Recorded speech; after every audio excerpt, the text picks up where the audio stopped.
Hi guys, it's Ben here. This is my instant reaction to Liverpool 1, Chelsea 2. I've just got back from Anfield. I'm in my hotel room here at Printworks on Renshaw Street. And yeah, obviously a devastating result. Now, you might be expecting a vlog. Obviously, I've been vlogging up to now, these Liverpool games, but I've just got to the point where I think the most important thing that you guys want to know is my opinion. You don't need to see me walking towards the train station, and you don't need to see me filming the aftermath of a Liverpool goal. So let's just talk about the game. We're out of the Carabao Cup at the first hurdle against the Chelsea side, who weren't that impressive at Anfield tonight, it has to be said. Neither were we, though. It was clearly two weakened sides. And, you know, the frustrating thing is we got ourselves into the position where we should have seen the game out. We got ourselves into a position where we should have killed the game off with a second and third goal.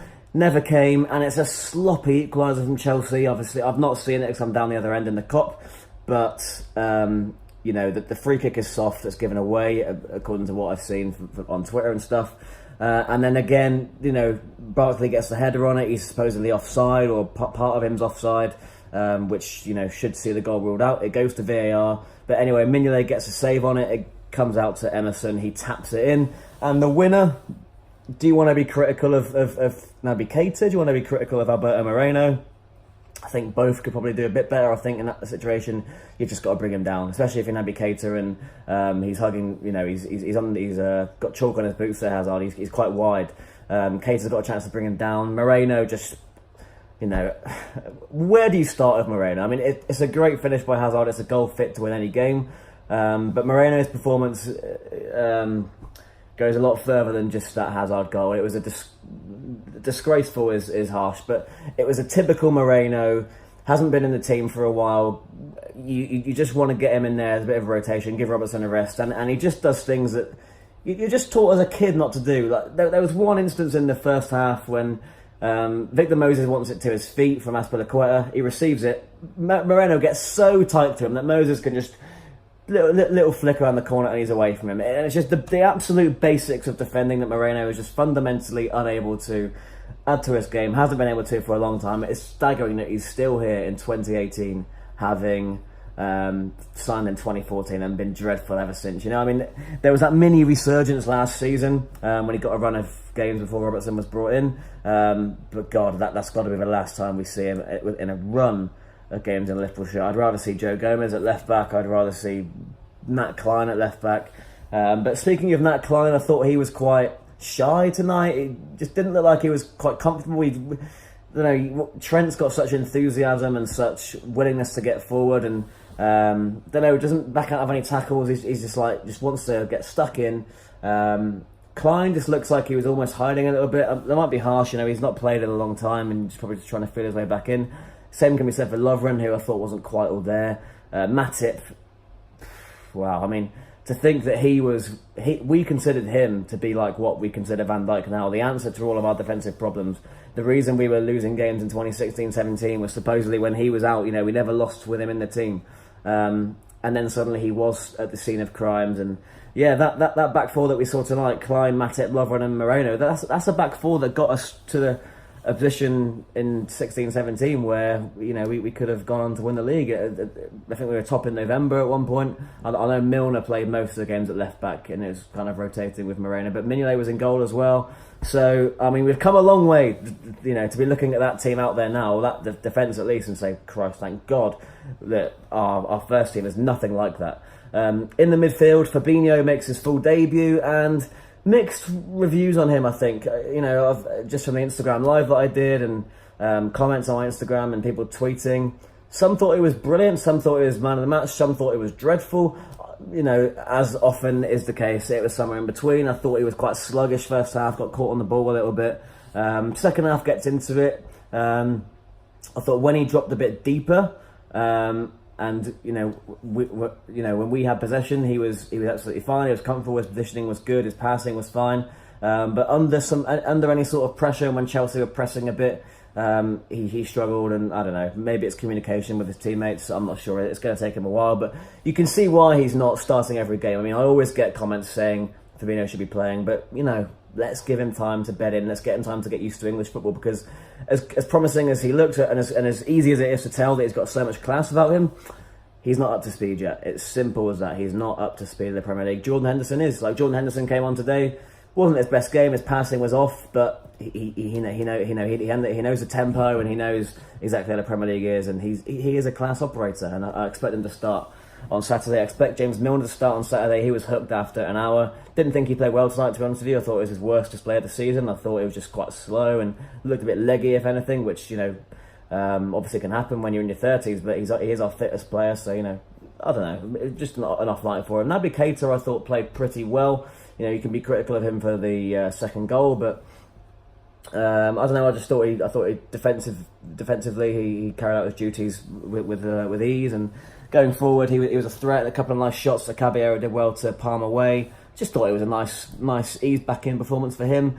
In attack, we weren't quite firing, and we haven't been all season, to be honest. Even though we're top and win every game. Shaqiri was another bright spot. He was probably a contender for man of the match for me. On Liverpool's side anyway. Just thought his direct running and he kept the ball really well, didn't give it away too much. He had a couple of shots that he blazed over or just kind of swiped at him, and he wasn't perfect, but I was impressed with him. Sadio Mane had a bit of a quietish night, looked dangerous when he did get a bit of space and to run into, but wasn't quite as nice. Sturridge misses a sitter, which if he scores it's a different game. But then he does get his goal 10 minutes later, and it's a lovely finish. And I'm always happy for him when he scores, because the guy just wants love. And he got a nice song after that with just a clap Sturridge, and he was happy enough. And it looked like we were going to go on to win the game, but we had the bit between our teeth at that point. We were creating more chances, just didn't quite have the cutting edge. And that is what happens when you've got your second string out. And Eden Hazard came onto the pitch, and Chelsea obviously took it seriously. And did they deserve to win? I don't know. I mean, if you look at their performance, I thought Kovacic had a good first half. He was the one kind of making runs from deep and causing us problems between the lines. Barkley was, I'd start to be concerned if I was a Chelsea fan with the impact that he's having. I didn't think he was particularly great. And Moses and Willian didn't trouble us too much. Morata didn't trouble us at all. He misses a chance.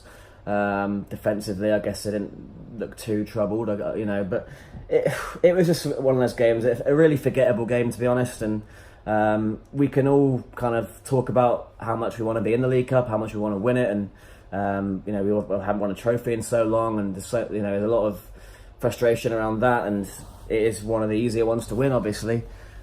But there is a silver lining, and you don't need me to tell you what that is. Fixture congestion and focusing on other things. But it's a shame that we're not going to get to see some of these players that aren't in the starting 11.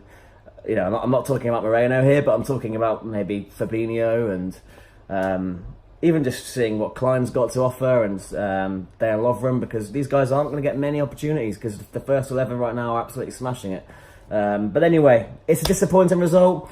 It's not one I'm going to lose much sleep over. But yeah, it would have been nice to have a League Cup run. But for the second year on the trot, we'd go out with the first hurdle. So yeah, let's see if we can kind of turn it into a positive and win all of our Champions League games and league games, and put all this behind us. Because trophies are, of course, the aim this season. Then there was 4 up for grabs, and now all of a sudden, overnight, there's 3. So FA Cup, I'm sure, will be one that we're going to take seriously, and then the other 2, those are the ones we're really going to go for. But disappointing, as I say. Leave a comment with your thoughts on how the game panned out. Do you think Klopp maybe went a bit too weak with his starting lineup? Do you think Salah should have come on earlier? I mean, I was a bit surprised that he wasn't introduced, at least when Chelsea equalised. So there's that. Should Firmino have played? He obviously got a rest against PSG, so it's not like he's been playing every single game back to back. He probably could have handled tonight.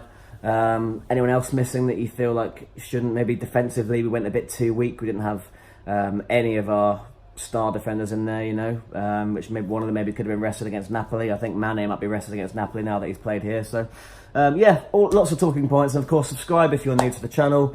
As I said, I'm going to be moving away from vlogs because it can get a bit repetitive. I think the most important this thing is to talk about what actually happened on the pitch. So that's what I've done here.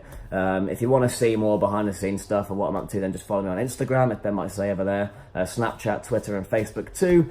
And yeah, it's been a pleasure. We're out of the League Cup, but onwards and upwards. Chelsea this Saturday at Stamford Bridge. I'm going to be going, of course, so a preview will be coming for that in the next couple of days, and one of these kind of videos as well straight afterwards. So that's the one that matters. It's in the league. We're looking to keep up our 100% record. I believe we can do it. We'll obviously see lots of changes on both sides. Can't wait to get to Stamford Bridge. Cheers for watching, guys. See you next time.